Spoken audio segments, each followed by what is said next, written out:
What it do, baby? It's your boy Tyrik Wynn. Y'all are tuning in to another episode of NJP, Navigating Journalism Podcast. We got an amazing guest on up in the building today. We got one of my colleagues, Katie Gray from iHeartMEDIA. Welcome to the show. How you been? I'm good. Thank you so much for inviting me. This is so much fun. Of course, yeah. Now I'm glad we was able to sit down and do this. So how you liking your new job so far?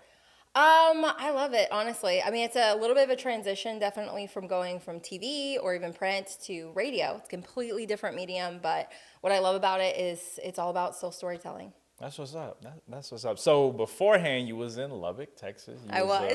What you were MMJ or anchor? What were you? Yes. Okay.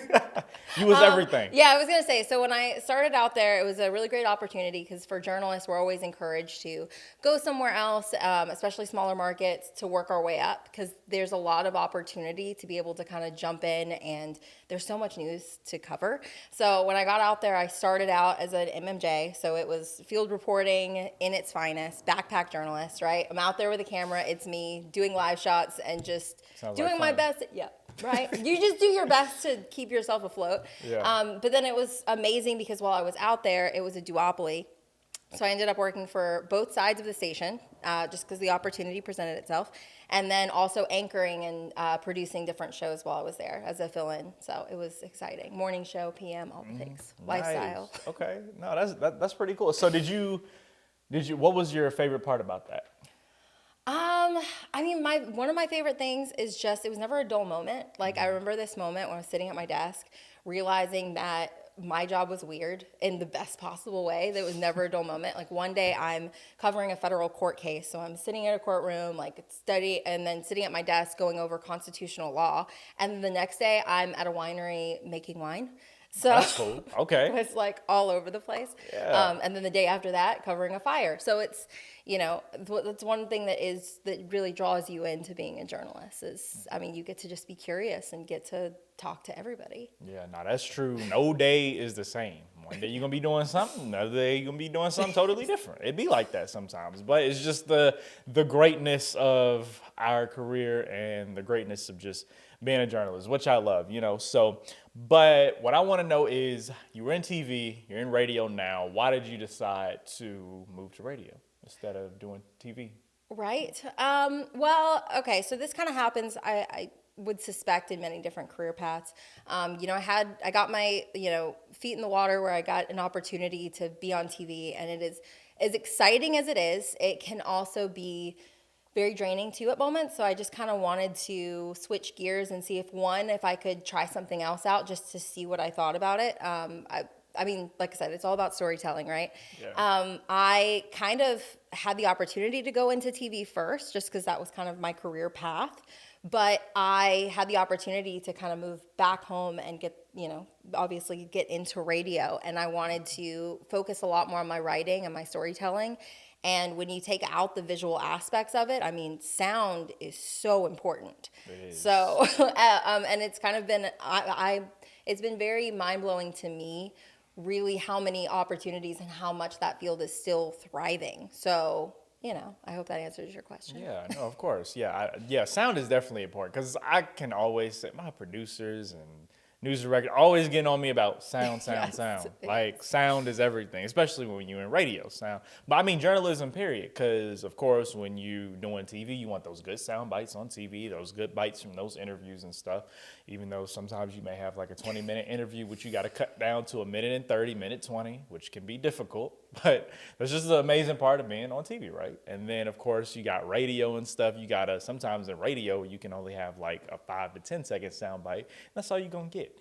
So, sometimes it just be like that. But, yeah, audio definitely important. So, why don't you go ahead and tell everybody how you ended up at iHeart?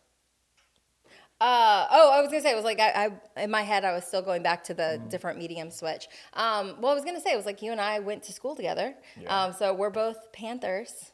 Go Panthers. Yeah, GSU. Y'all know what's up. Yes. So, of course, what I love about that is it kind of speaks volumes about one of the big aspects of this industry that has been this way and continues to be this way, is that it's kind of not always what you know, but who you know. So it's all about networking. I mean, you and I stayed in contact, and so we're just kind of keeping up with what, you know, we're doing.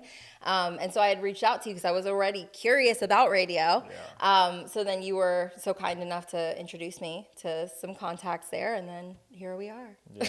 No, I love that. And I Months asked you later. to, oh yeah, of course. And I asked you to mention that because I want the audience to know that in this industry is really about connections and who you know, relationships, all that good stuff. And you gotta work the relationships. It's one thing to just have relationships, but you gotta have the relationships and you gotta work the relationships. You have to maintain them. Yeah. You know, you're like, oh, by the way, I'm awesome. Yeah. No, sometimes you. I mean, you have are to good do that. people to know. You are good people to know. But I just thought that was funny. I was like, okay, I see that. No, I appreciate that. Yeah. So, but no, I'm definitely glad that you were there, and it was great because you came. Literally, it was at a perfect time. I'm gonna tell you, and I want to talk about this too because sometimes a lot of people will get no, but it's not no right now. And so I remember when you came. And I introduced you to news director at the time was Matt. And he was like, well, we're not really hiring right now, but definitely like stay in touch. And then literally like a month or two later, I got the position at Black Information Network under iHeart. And then so like now my position is open. And so I'm like, well, you know, we got Katie over here. So you might as well, you know, go ahead and look into her, look at her resume and reel and all that stuff. And I think she'll be a great fit. And so, you know, put that recommendation in there. And next thing you know, you're there. It just wasn't right then and there, but you were ready at the time when the opportunity did come about. Well, especially because you're right, putting a name to the face, it speaks volumes. Because, you know, I mean, obviously, I do think this goes across the board, depending on, you know, whatever form of storytelling or how people want to be successful. It's not even about just, you know, building up that resume, but putting a face to it. Because hadn't I met the news director at the time, I mean, he remembered me because he's like, oh yeah, you're right. I do remember you introducing me to her. Let me see more of her stuff. And then he had reached out to me. So you're right. Before even all the application, all the things went through. Yeah. So it speaks volumes. Yeah, for sure. And I'm gonna tell you, there have been a lot of people who have asked me about getting them in, about jobs and stuff. I will say you are one of the few people that actually came to the station to actually talk to people and introduce yourself. And so that was a plus. Okay, so actually, I feel like that's something that both of us can relate really hard to, is I love the fact that going that extra mile, you know, I think that there's a lot of people that even what you mentioned, they'll, you know, get a card or they'll connect to somebody through Facebook, Instagram, whatever the things, LinkedIn, and then they just stop. They just stop at that point where they don't do the extra mile.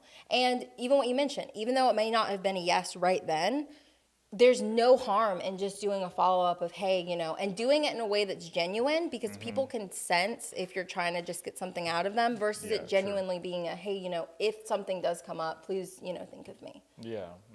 Yeah, no, I definitely, because when it comes to these relationships and this network and this stuff, like you said, you want to be genuine, you want to be authentic, right? It can't always just be a take relationships. Sometimes it's a give and take, you know, especially like when it comes to relationships, having mentors in this industry and all that, you know, you gotta make sure you working it correctly. And, you know, you're not just in it for your benefit, because nobody wants to just like, you know, you don't want to be a user, you know. No. Well, and I love that you also mentioned that too, because another great way I think is you know, especially if you're just feeling out things, even if you're not sure about jumping in full force, or if it is something for you, or again, maybe even in the future, you know, just there's no harm in reaching out to people where you're like, hey, you know, I'm just curious, you know, could you share some insight about what you do or what it's like or whatever, because that could open up opportunities later on that you didn't even venture of. Yeah. You know, just like, oh, hey, I love your, you know, I love that you work with so-and-so, you know, in this industry, in that company. Do you mind like talking to me about it, or like letting me come in and see what it's at? Because, you know, let's say I'd come to visit you at iHeart forever ago, and it wasn't a good vibe for me. Then I would know, oh, you know what? That's a great opportunity, but maybe not a good fit for me. Of course, that was not the case for me. Yeah. But, you know, you never know. Now, that's important, getting in the environment, because you'll be able to, like you say, you'll be able to see, okay, I kind of like this. Like, it'd be great to be here. And then once you're there, you can sit there and envision yourself in that position, right? You know, because I always say, like, somewhere you want to be, go ahead and put yourself in that situation and see if you're going to like it. Because if you don't like it, then you just wasted your time. pretty much. No, absolutely. And I will say that was another thing that's been really highlighting to me too is, not every environment is meant for you, which is fine. I do think that you can learn from every single situation. But even just kind of accepting that too, being like, okay, you know what? If you're in an environment and you're like, maybe I've gotten everything I need out of this or that I can grow from this, it's okay to kind of recognize and be like, you know what? Let me give somebody else an opportunity and let me move on to something else. Yeah, paving it forward for other people. Literally. Yeah. What's the problem? There's enough for all of us. It is. We can all eat. We can all win around here. You know what I'm saying? It shouldn't just be a selfish mentality that people have. And I think a lot of times some people struggle with that. Some people always want to keep it for themselves and just about me. But it's really like, we really got to help each other out in this industry, right? Back to the relationship thing, having relationships. When you have these relationships, you also have to be good in the relationship where you're also giving and helping other people out within the relationship and stuff. And I think that's so important. So it's a great tip you mentioned, for sure. Yeah. So talk to us about what you do specifically at iHeart. Okay. Well, I was going to say, I was like, primarily I am an anchor for South Carolina. For the people that don't necessarily know even the background of what you've done before, we tend to kind of get assigned like specific focuses, specific like states, and then we're covering all of those. And what's really amazing is that, I know there's, around 30 different stations that at any given time are playing my newscast, which is amazing. But then I also get to turn around and I do a lot of stories and I'm reporting for other states as well. So primarily Georgia and sometimes Mississippi, Alabama, Virginia all the time. So cool. So you like it? I love it. That's good. Actually, my favorite thing too is that what is a benefit of working for a bigger company like iHeart is that there's so many more opportunities to really even focus in on different stories and get it on different airways, which is amazing, which is, like I said, a thing that I'm still exploring myself. So I actually did a story recently, and I'm very excited. It will, you're getting the first scoop. The story's probably going to air sometime in May on the Georgia Focus podcast because I did a extensive interviews with Georgia Aquarium. And so it was awesome. This is the part I will say that's amazing about being a journalist is access. Yeah. So I got behind the scenes. I am literally hanging out with volunteer divers. I mean, I'm like this close to the whale shark. I had several people be like, please don't fall in. That's pretty cool. You should have been putting the wetsuit on, getting in yourself. I mean, I tried. I got very close. We got GoPros. Come on now. I know. Well, I was thinking about it, but then I was like, I don't know. Those whale sharks, I mean, they don't slow down. You just got to get out of their way. And I was like, oops. But no, it was super exciting because I ended up meeting the coolest people, which is one of the things I love about doing stories. You go into it open-minded. You have no idea who you're going to meet, what they're going to say, and you just get to be the student. Like, you just take in all that information and then get to put it together and share it with other people. So that's actually going to be by far one of my longest pieces. It's going to be pretty much a half hour on a podcast, which in the world of journalists is like unheard of, like we get, 30 seconds or 4 minutes at max, like if you're really lucky, but no, this is a 26-minute piece, so I'm very excited. No, that's pretty cool. So how did you come up with the idea to do that? So talking to people, right? So it was so exciting because I do talk to everyone, which is, obviously great for our occupation. I was talking to someone and he was just telling me about, like, on the side how he's been volunteering with the aquarium for over 10 years. And I was like, what do you mean you volunteer there? He's like, oh yeah, I'm just swimming with the fishes like every Sunday. I was like, I'm sorry, what?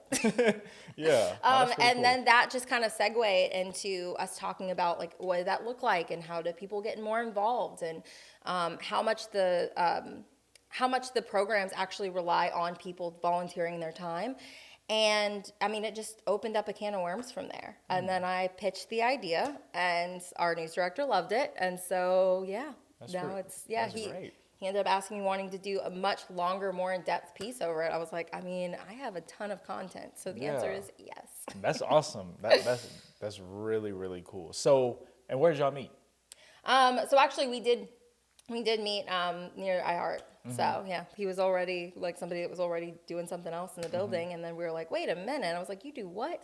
So he ended up helping me with some connections. Because again, it really does come down to who you know. And, one of the best advice that a mentor of mine gave me is like, never forget that you are not entitled to anyone's story.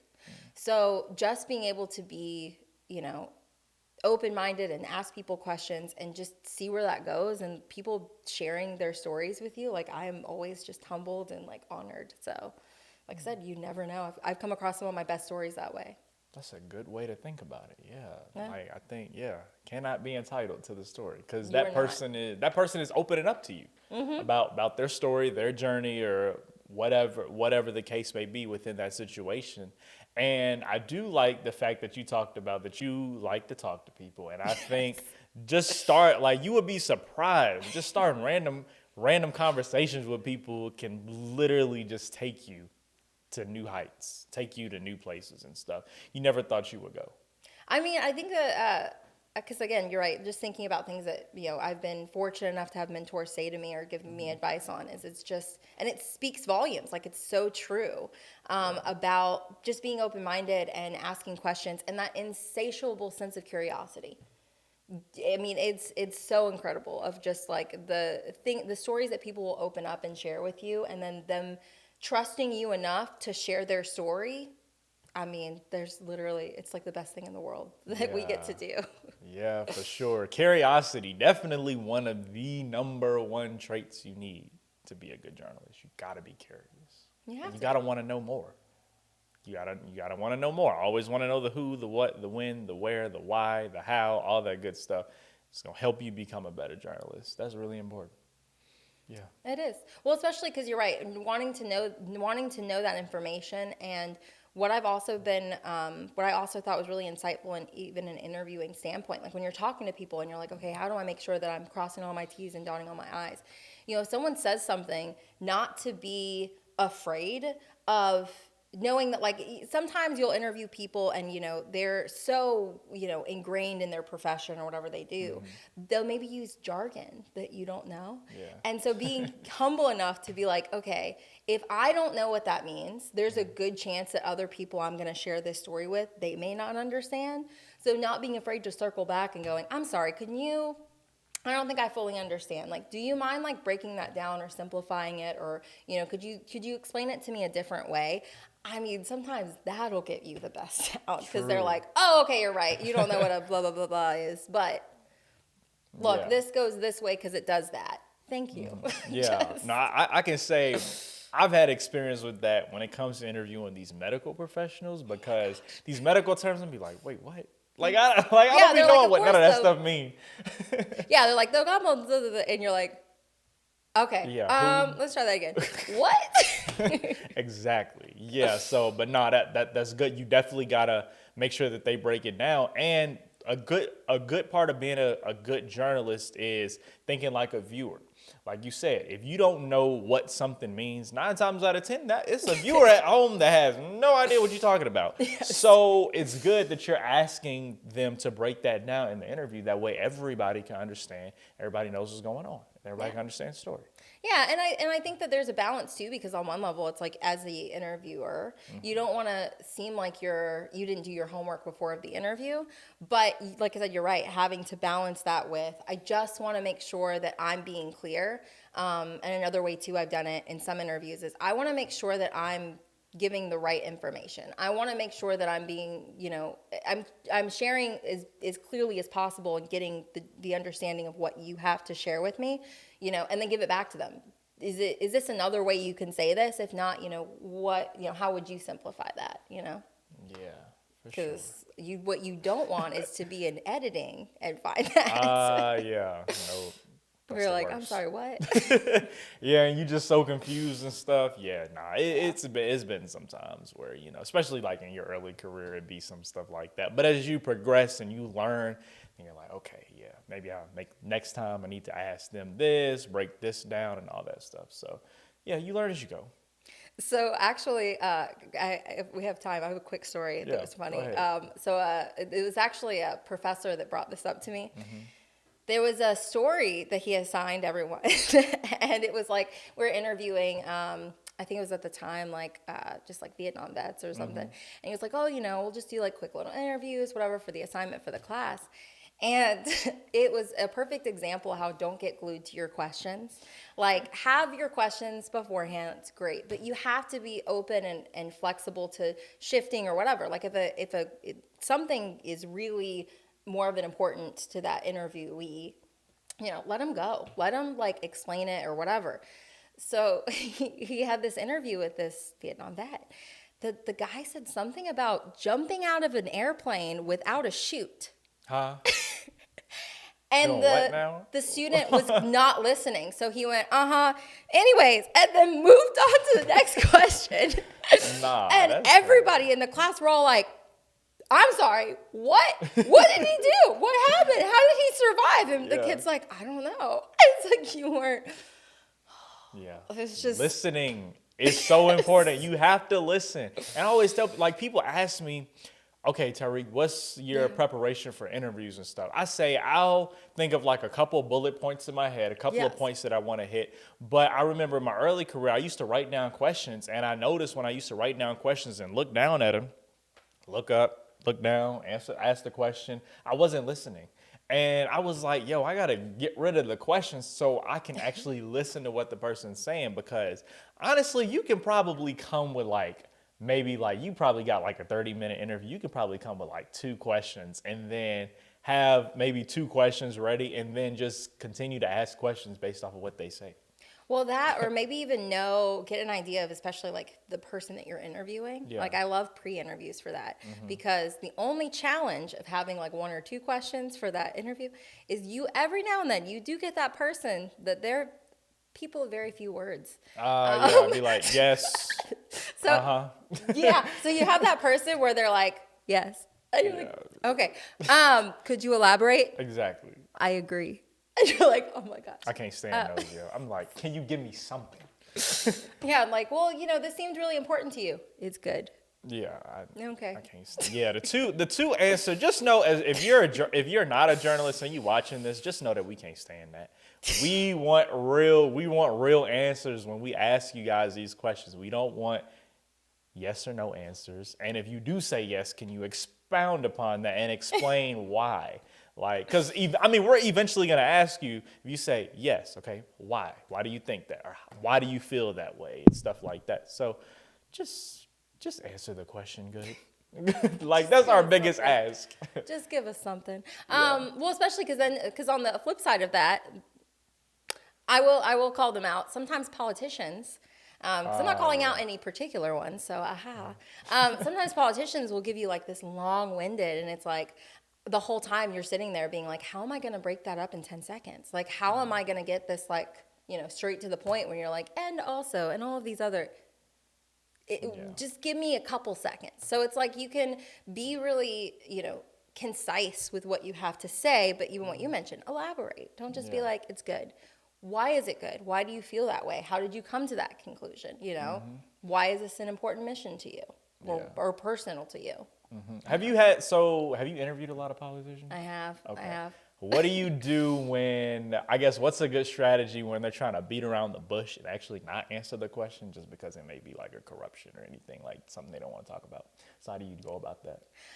Oh, that is such a good question. Well, because I was going to say, one, I would actually say one of the things that a lot of people they wouldn't fully understand outside of the field is that politicians and journalists have to have some type of dynamic or some type of relationship in the sense where, unfortunately, we do live in the age where, as journalists, it's our job to continue to advocate for being trustworthy and being as transparent as possible. So I did have some pushback at first with, some local politicians until they really genuinely knew that I really don't care, whether they're pro or against something. My job is to make sure that I'm being as transparent about showing whatever stance they're taking. So I would say, sometimes I would circle back to that, to being like, going back to what I kind of mentioned before about like the importance of being like, hey, I really want to make sure that I'm not misrepresenting this. So, could you, say this for me in a way that would be really clear? Because again, I'm only going to have a few seconds to put this on airway, whatever. Can you be really clear to me on, this? And most of the time, they're still probably going to beat around the bush. So they'll be like, we're keeping them in our thoughts and prayers. And that's fine, but at least you're getting as clear and as direct path as possible. Because unfortunately, it's like, I feel strongly that we can have opinions and views, but the most important thing that I love to convey to viewers is it's not, I want to make sure that you can't indicate which side I'm on. What you do trust is that I'm doing to the best of my ability to give you what I have. I don't know if you heard this analogy. I'm going to just drop a bunch of analogies in this. This is actually just my show. Your show? Is that what we doing now? But I was like, no, about the sense of the importance of like, if somebody comes in the room and one person says it's raining and another person says it's not raining, our job is not to say, oh, well, so-and-so says it's raining and so-and-so says it's not. Our job is to go outside and report if it's raining. Yeah. That's our job. So I think that the more journalists that come into this industry that really focus on driving that point, that's how we really reestablish our own credibility, and our reputation is everything. So I feel like by presenting that, then people are less skittish about beating around the bush. They're more direct of, okay, well, I know I'm going to say this, and I don't have to worry about you trying to twist it any kind of way, Yeah. No, that's good. Now those are some good information right there, because I think some journalists kind of struggle when it comes to interviewing politicians and stuff about just stuff and corruptions and scandals and all this other stuff. A lot of times they'll struggle because they beat around the bush. They don't know how to actually get what they need out of them, and I think that's a really good strategy that you mentioned. So yeah, people definitely should try that. See how. Hopefully it's helpful. I mean, like I said, I'm like, I will say it's not a 100, but I feel like most of the time, it helps kind of turn out at least really good sound bites. If nothing else, it's like, look, they said whatever it was. This is what they told me that I could basically air. Yeah. So. Sure. So, and then it's also, that's the other thing too. You also don't want to burn that bridge, because later on you're going to need an interview with them. And you do not want to be the one that burned that bridge. Yeah, no, I've seen that, because I remember doing the Governor Kemp COVID-19 press conferences and stuff, and the questions and just some of the stuff, they like journalists going up to the mic, and I just seen bridges being burned right before my eyes. They were like, not talking to you, not talking to you. Yeah, no, and you can literally when you listen, you can hear him being pissed off, like he is angry. And I remember, I'm not going to shout any reporters out, but I know exactly. That's in the after. That's in the blooper reel. That's off camera talk. But yeah, you could hear the anger in his voice. It was hilarious too, but Well, and that's the thing too, is it's like, I think that there's a really fine line, because on one level it's like I still love that concept, and I do in my head, about us being like a fourth aspect of for the people, like fourth branch of government in its own way, because like it is our job to be as transparent. So it's not okay, we're supposed to just report every single thing that they say, but it is our job. So we do need to hold them accountable and be concise, but we need to make sure that we're always being as balanced and unbiased as possible. It's like, look, you can be mad that they said this, but I'm just telling you what they said. I don't agree. I don't agree, disagree, whatever. I'm just telling you what they said. Yeah. Yeah, definitely. And then another thing is, when you're doing these political stories, you gotta even out the time. You got that even. Each politician should have, if they're going against each other, they gotta have the equal amount of time, or else people are gonna come at you and think that you're biased because you gave 1 second more to this person and 1 second less to this person. It'd be like that. I was gonna say the only time that you don't have to worry about that though is if there's like you have multiple people running for the same office, because there was one election I was covering. There were like 7 or 8, and it was like, I have a minute and 15 seconds. You can't like, fit everybody in. Nope. I was like, I can't. I was like, and so you're right. Like it was, at that point too, it was, at least for me, it's like I judged based off like who was actually well-spoken, who had a clip There were a couple people I didn't use just because I literally didn't have time. Yeah. I was like, I'm not trying to not let you say that. It's just, you took 20 minutes. Like, I have Exactly. a minute and 15 You're seconds. not getting in the story, period. Like Yeah, like he was like, and in 1920, I was like, we don't have time for that. Yeah, we talk about now, and this election happening in this year and this month. Like, that's great that happened in 1980, but we're not talking about that right now. That's a different. That was the other thing too. They'll try to eat up just to get the airtime, and it's like, nah, nah, we're not doing that. Yeah, and I'm gonna tell you something else I learned the other day, right? Because I was talking to my news director. I was asking him. I was like, hey, let me get these are a list of political races that I want to cover, and I want to interview these candidates. And he was like, now he told me, he said, you don't have to, like, now I guess he said with the rules or whatever, he said you can interview a candidate. You don't have to interview the other candidate unless that other candidate reaches out to you and says, hey, I seen you did an interview with such and such. I want to interview too. That would be the only reason that I would have to be obligated to do their interview. That's something I learned the other day.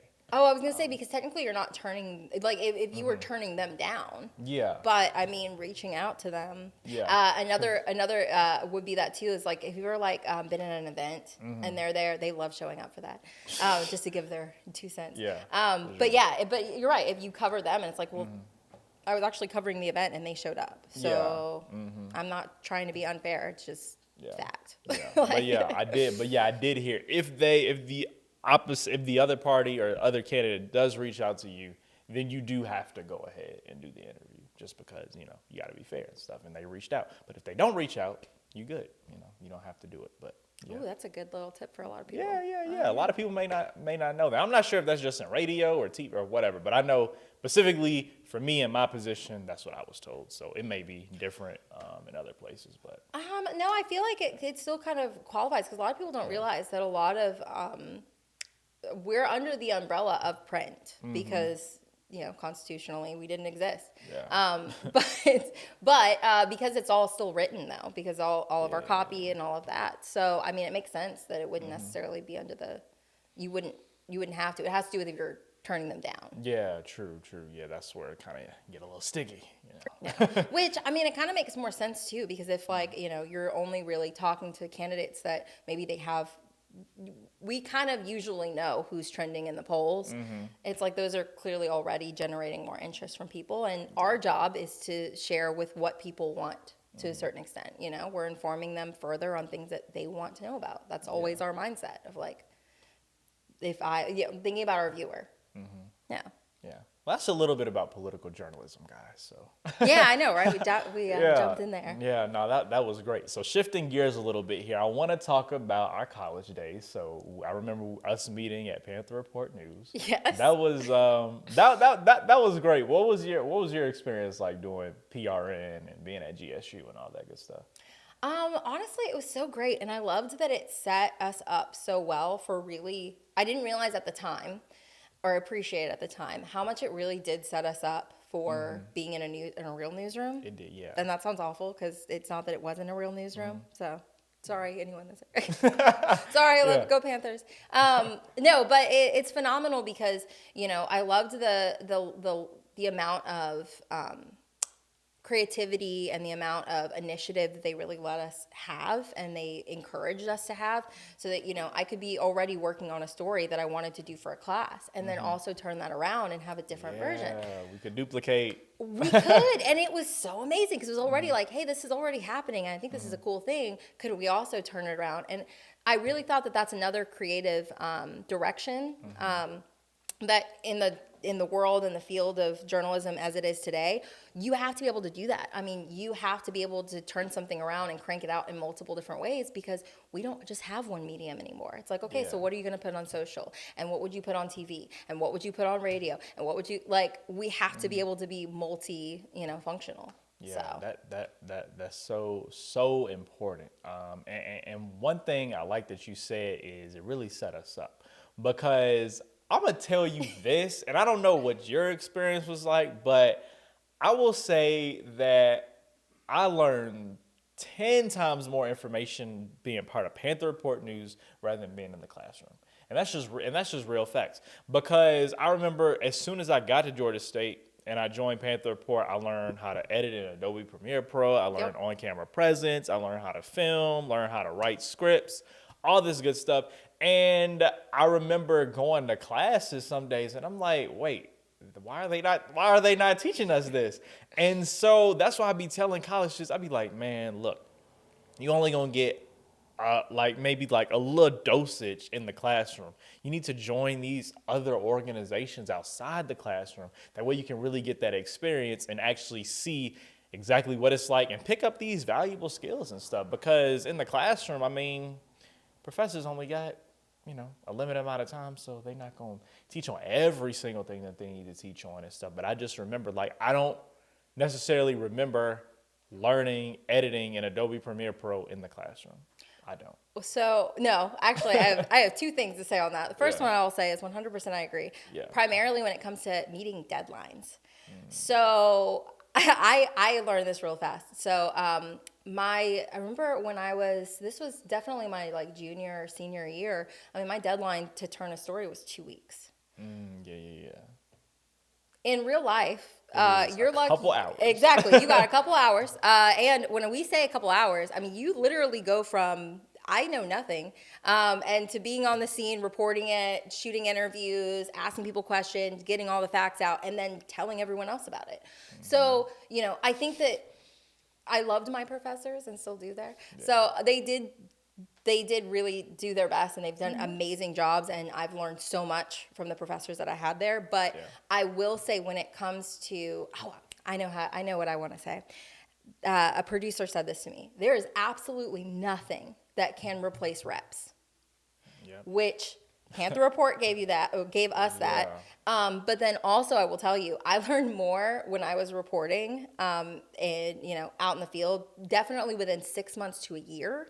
I was out there for almost 2, but out there from 6 months to a year, I learned more then than I probably did my entire college career. And that's not to say that I didn't take a lot out of my path at Georgia State, but it's just when you're actually doing it and you're actually having to hit those deadlines and the pressure's on, the more times you do it, there's nothing to replace it. And what I will say about that is, I don't know if you've talked to any of your any other interviews about this. No one talks about the number of times you're going to mess up because you can't control live TV. So anything could happen. I'm talking the mics just go out. All of a sudden, a truck pulls up and blocks your shot to any of the things. I'm like, oh, okay. I was supposed to be cued right before they sent it to me. That the station went out, and so they didn't tell me I was on live television. So I'm just like, and you were just sitting there. And they're like, Katie's out there. And I was like, I want to see this clip. I know you got this clip somewhere, and I feel like that I have to see. Oh my gosh. Okay. I was like, maybe I shouldn't be saying this, but I will say. Now we're going to look for this clip because this clip gotta be somewhere. Actually, two of the biggest one. Technically, one of them was not my fault. One of them was really not my fault. So we were, I was wanting to practice before I anchored. So I literally was going to go in and fill in for an anchor the next week. And I had never really done it before. And I didn't have that much experience with prompters. So I'm like, okay. I see where this is going. Go ahead. So I don't think you are. So I was in the station, and I'm just in regular clothes, and I was with the anchor that was covering it for the weekend. So a basketball game was going late. So I'm just sitting, the anchor was like, oh, well, you can just sit there at the prompter and at the desk, and I'm in regular clothes. I've got plaid on, my hair's whatever. And I'm just reading the prompter, and I'm, anytime I mess up or whatever, I'd be like, oh, whatever. I'm like, and more things happened today. So all of a sudden, the anchor burst into the studio, and she's like, don't freak out. And I was like, what? And she was like, you're live. And I was like, what? Yeah, I was like, that's wild. What? So you see me look at her, my eyes get huge, and I'm like, and she's like, and I was like, okay. What? So no one. That's crazy. So even though they pushed the show back, we also had a live stream, which around, just so you know, anywhere from 50, I think 50 to 100,000 people can tune into the live stream. So they just saw me. Because even though they clothes. Just regular clothes. I pop up on this live stream being like, more things happened today. Oh, like I said, she was like, okay, we'll be right back. I love that. I was like, those are the best stories for real. Oh, so then the other one was, a station, a lot of people don't realize, like the station set up where it's like they'll have the reporter and then we have like usually like 2 different hits and then it's aside from the desk. It's actually a pretty tight space. But they always look so movie magic. They always look so big on the camera. So I thought that after my story, they went immediately to break and that the anchors were just talking. They weren't. So I ended up walking in front of the camera and you see me halfway through when I realized that they were on TV. It was around I think 100 to 100,000 viewers. So they just saw me stop in the middle and then just drop to the floor, just try to get out of the shot. And the anchor, I was so mortified. I was like, I'm fired. That's the end. And the anchor told me afterwards, she was like, I could see you were so embarrassed. I wanted to be like, bye, Katie. I was like, and that's making the blooper reel. And it did. They were like, you just see me, crap. My news director was like, I'm sorry. I was like, please don't fire me. Yeah, no, it be like that sometimes. And you know, it's crazy you mentioned that. Like sometimes that be happening in like the top 5 markets. Like I seen that happen the other day. I was watching one of the local news stations here, and I seen somebody just randomly just walking in the middle of the shot, just like nothing, right? Yep. And sometimes sometimes like when we in the studio, we can just be kind of careless sometimes and be like, oh, didn't know I was on camera, you know? Yeah. So yeah, it can be like that. I like that story, though. Right. Yeah. Well, especially because like it reminds people, it lets people know, yes, it is live, and we're real people. Crazy, right? Yeah, like we're real people and we make mistakes and we're not perfect as much as we want to be. And you're right, like it even spoke volumes where it's like, you know, those hiccups happen because we're under deadline. So it's like all day. It's like I probably spent like 12 or 13 hours that day running around, getting everything in, dropping in all my stuff, running into the studio, hitting my mark. So then I was like after like that 5:30 shot, I'm just like, I can breathe for a second. Yeah. So I was like, oh, I'm not done yet.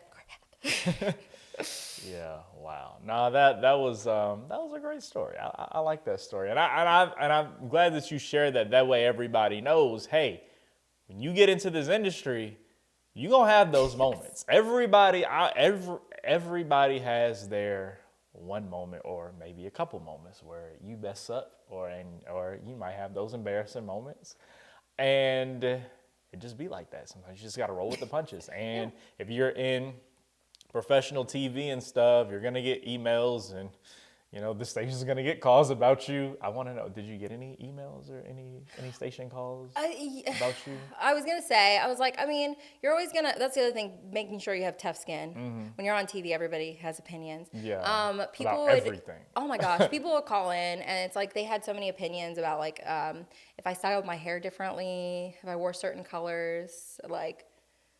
I'm like, sometimes, you know, obviously I was reporting obviously during the pandemic. So sometimes talking to healthcare professionals and talking about COVID, people kind of got burnt out on it. And it's like, well, as long as they're doing things, we have to report on it. So sorry.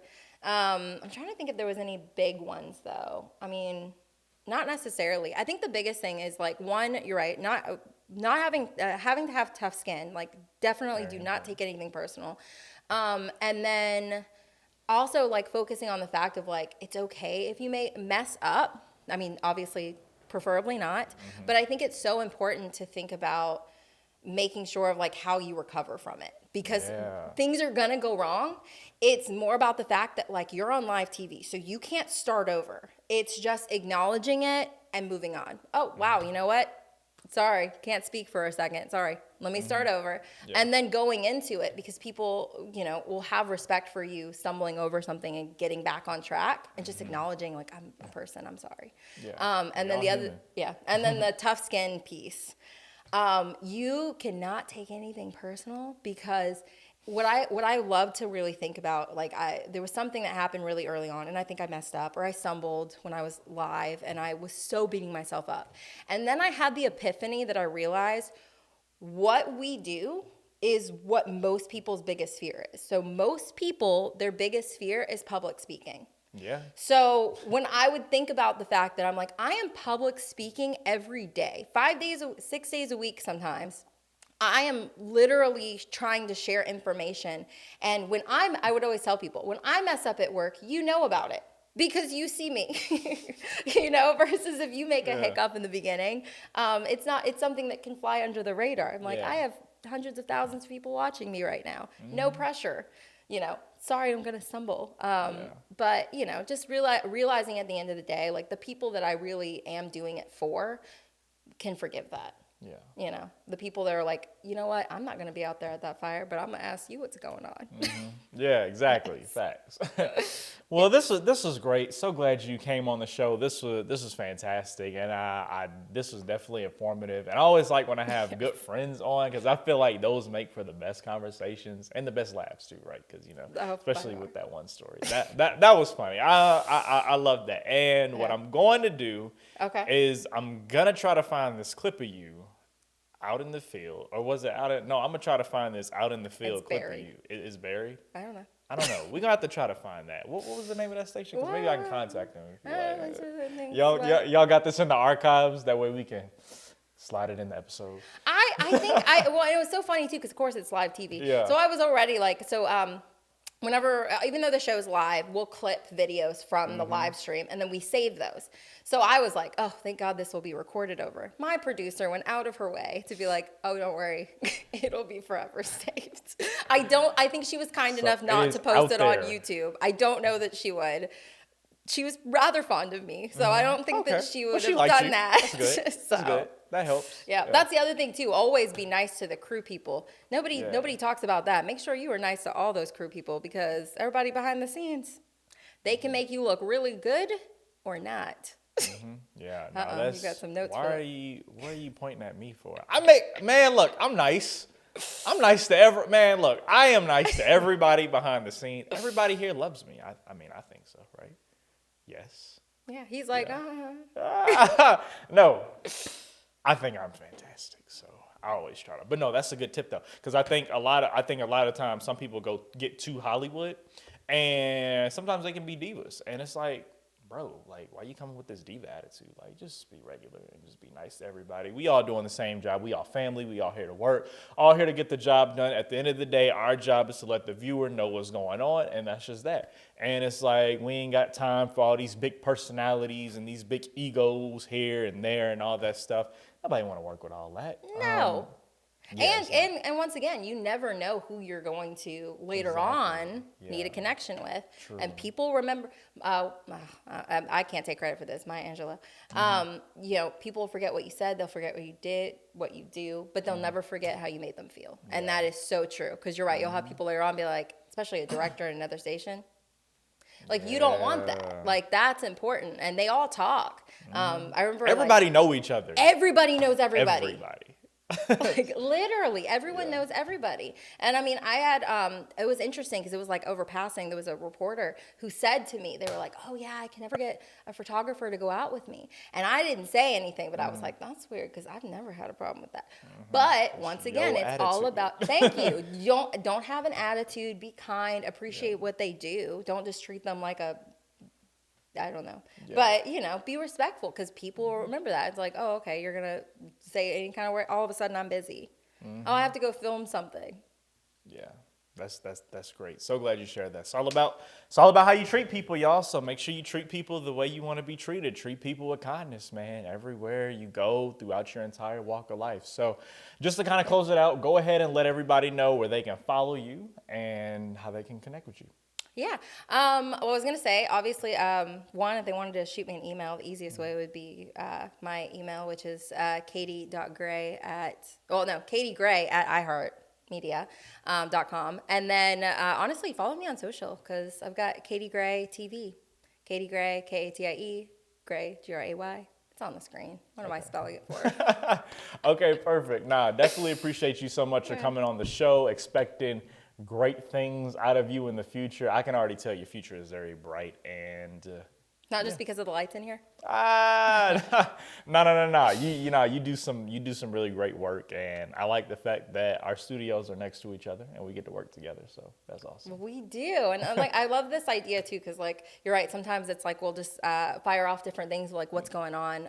We're always obviously talking about news, so it's great to be like, let's actually just like bigger picture sit down. Exactly, Sometimes we get so tunneled into what we're working on that it's hard to take a moment back and appreciate the bigger picture. Yeah, for sure. Yeah. Definitely. Yeah. Well, guys, appreciate y'all so much for watching this episode, tuning in to this episode of NJP, Navigating Journalism Podcast. Make sure you like, comment, subscribe, and also share the episode with your fellow journos. That way everybody can see it. All of our amazing journal friends and colleagues out there. So, guys, make sure you share this episode with somebody. Also, make sure you go shopping. Yes, we got the Tyrik Wynn collection down at the bottom. So if you're on YouTube, all you got to do is scroll down. You can see all the shopping stuff. You get all your NJP merch, your I Am a Winner merch, all that good stuff. So make sure you shop till you drop and support your boy. Appreciate y'all so much tuning in to this episode of NJP. I'm Tyrik Wynn. Peace.